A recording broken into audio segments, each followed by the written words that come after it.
नमस्कार दोस्तों, हमारे यूट्यूब चैनल में आपका स्वागत है। आज हम आपको बहुत ही प्यारा सुंदर सा कारवां गीत सुनाएंगे। गीत जैसा भी हो अपनी राय कमेंट में जरूर देना।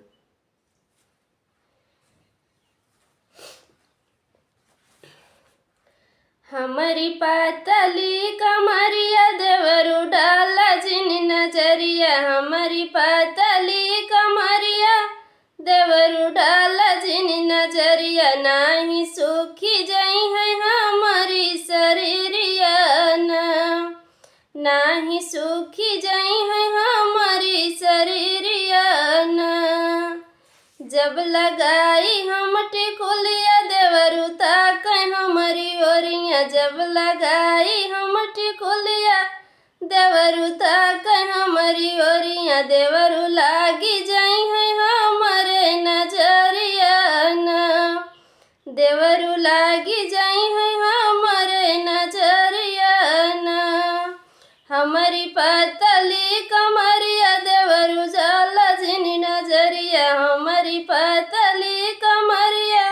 देवरू डाला जिन नजरिया, नाही सुखी जाई है हमारी शरीरिया नाही सुखी जाई है हमारी शरीरिया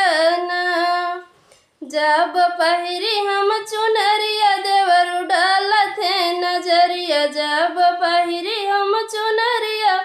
देवरू डाला थे नजरिया, देवरू लागी जाई है हमारे नजरिया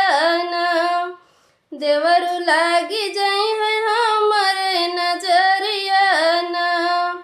हमारी पातली कमरिया देवरू डाला जिन नजरिया, हमारी पातली कमरिया